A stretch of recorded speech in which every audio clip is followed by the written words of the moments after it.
Have you ever noticed how the Bible talks about debt with such razor-sharp clarity that it feels like it was written for the financial chaos of today?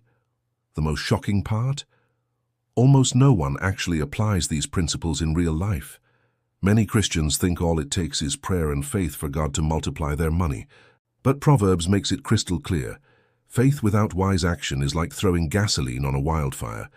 Prayer is powerful, but it must walk hand in hand with intelligent decisions. Here's the great modern paradox.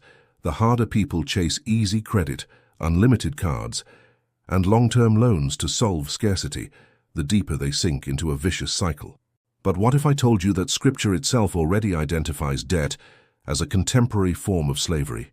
And even better, hands you the complete roadmap to break free using timeless principles, no instant miracles required, just obedience and consistency.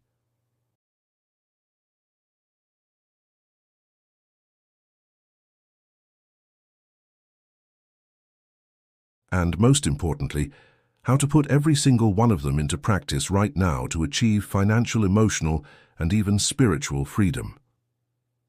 Proverbs 22:7 hits us straight between the eyes.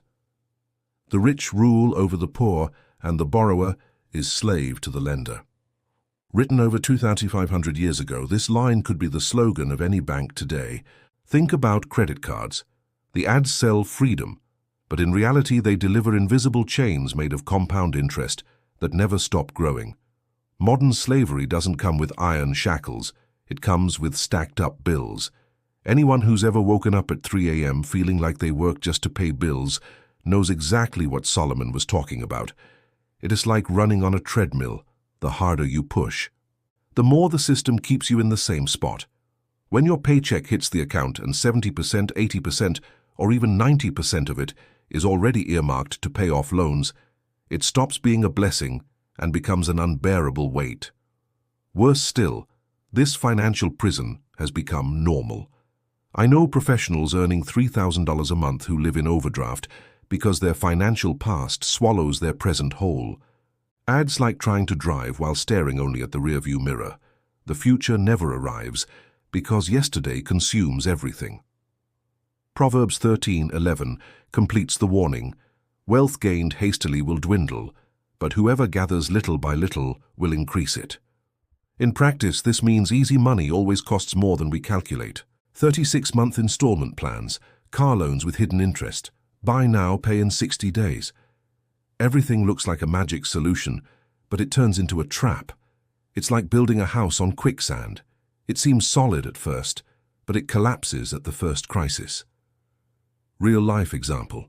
Someone finances a $600 phone in 24 payments of $36. By month 6, they've already paid $216, enough to buy another device cash, but they still owe 18 payments. That's the poison of easy credit, the illusion of instant conquest that steals years of financial freedom. That's why discipline is the forgotten superpower. Proverbs 21:5 declares, "The plans of the diligent lead surely to abundance, but everyone who is hasty comes only to poverty." We live in the age of one click and done. Instagram ad, desire triggered, debt created. But discipline acts as a shield. Track every expense in an app. Set aside 10% of income before touching the rest. Wait 48 hours before any impulse purchase. These are micro-habits that separate those who build wealth from those who stack bills. Proverbs 27:12 brings the concept of prudence.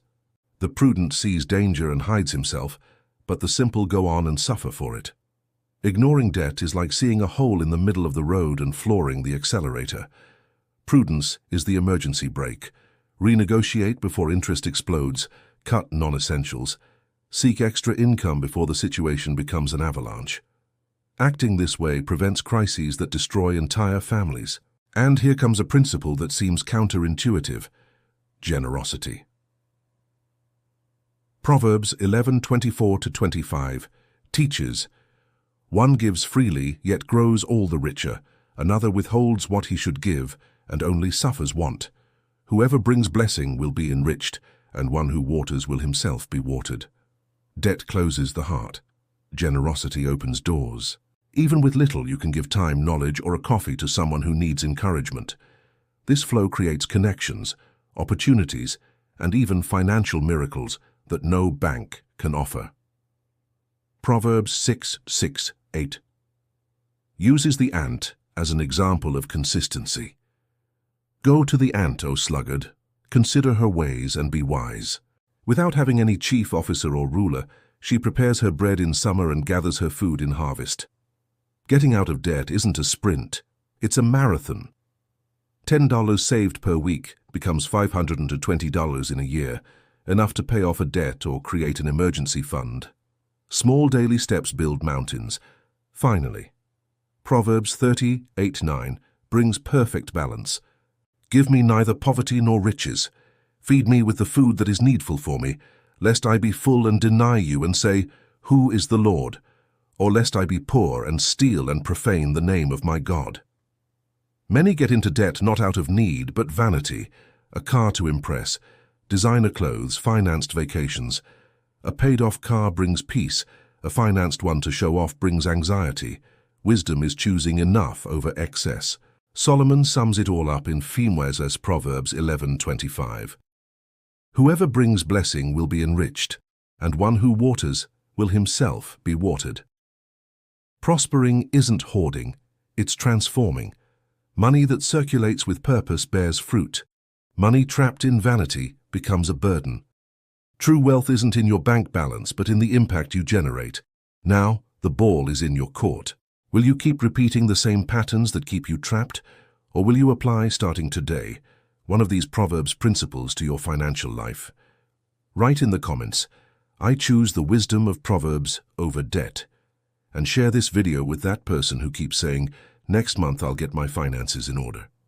Discipline, the secret that turns laziness into legacy.